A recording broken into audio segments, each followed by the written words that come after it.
Don't.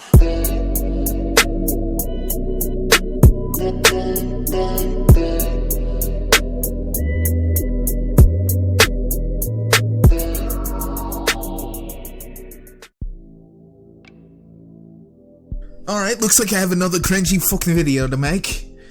And what? What the fuck? He's with my wife! He's hitting on my wife! So welcome to the triggering, in which the episode hits home for a lot of you bronies, and not just in the part where you're trying to hit on Rainbow Dash and you're getting rejected, which if she wasn't a fucking 2D horse would probably happen, but where the brother is in his mid-20s and refuses to leave home. Honestly, it does feel like they just created this new character with this long, rich background that we've never seen before in any other episode or seen anyone even mention, kind of like Twilight's brother, just to shit on some of the people who are in the fandom. And honestly, I wouldn't put it past them. I don't think they actually give a fuck about the show anymore. Anyways, the episode is all about Fluttershy's brother. Yes, that mythical creature that seems to only pop up whenever the show needs to sell more toys. Shining Armor was just floating around in the ether for the longest. Now, all of a sudden, Fluttershy has a brother too, and her parents are so close that Rainbow Dash and her can just fly back and forth and eat lunch and dinner there. Because, you know, if they were that close, they've never been to anything else because... Anyways, Fluttershy, or I guess it's Fluttershy Shy or Flutter Space Shy, because Rainbow says, "Thanks for dinner, Mr. and Mrs. Shy. It was great as usual." Which kind of implies that Shy is her last name. So how does that work?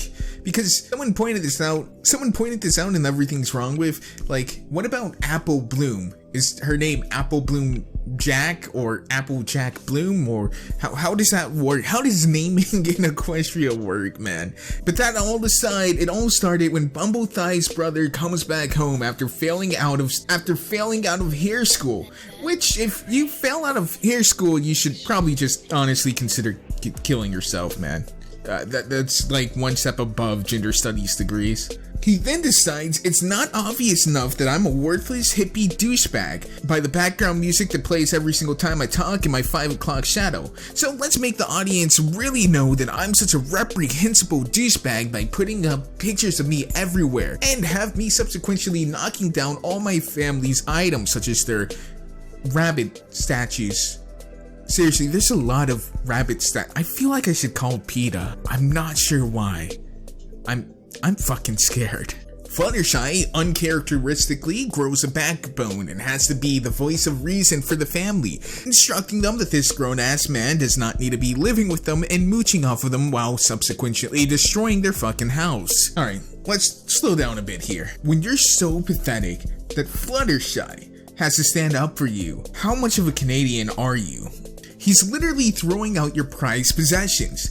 You are the parents. He's the child. Well, he's the man-child, which is all the more fucking reason to beat his fucking ass. And what's even the moral here? People put on a fake sense of confidence to mask overwhelming fear and self-consciousness? No. Why, you ask? Because there's a difference between being overdosed on confidence and literally being so oblivious to others' needs that you put your parent in such an emotionally compromising state. In my eyes, this person is a douchebag. He will always be a douchebag, and the writers wrote themselves in a corner. I get it. It's supposed to be exaggerated so that kids can understand it without any kind of mistakes or too much of thought, but what you don't understand is children are smarter than you give them credit for. They're able to pick up nuanced topics, and they're able to see body language and form their own opinions and piece things together.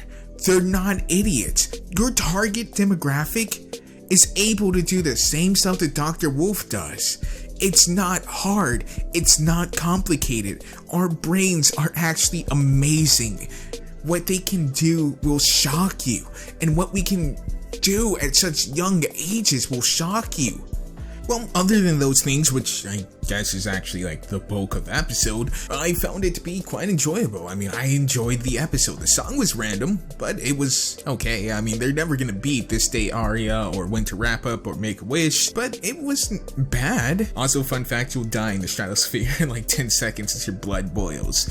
The only scenes that really were cringy to me were the scenes where Rainbow Dash was being hit on by her brother. Like, maybe it's because her brother was such a reprehensible douchebag, but I don't know, dude. I just felt so triggered watching him hit on her. It just made me think like the patriarchy and all the misogynistic men working at Hasbro. I just felt like starting a Tumblr blog to complain about the show and changing my name to like Faith Pete, going on some sort of tirade about how everything is sexist and everything is misogynistic, and I have to point it all out. And anyways, what I'm trying to say is all men are sexist and you should let them rot in the forest. Well, if you guys like that cancer, be sure to like and comment down below what you guys thought about the episode. I don't know, like, legitimately, the whole scenes between Rainbow Dash and her brother, it just, I don't know, it rubbed me the wrong way, and I honestly can't put a finger on it. It just was so cringy. Also, guys, I am still looking for new artists, someone to do, like, my poses for my OC, someone who can match a style similar to these images that are on screen. I like a lot of thick outlines on my character. The turnaround time does need to be relatively quick.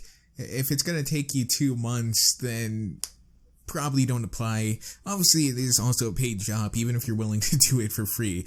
I do like to support all the artists in the communities. Anyways, also t-shirts down below, network down below. Peace, Slim out, guys. I'll see you next time. Hey. I feel love.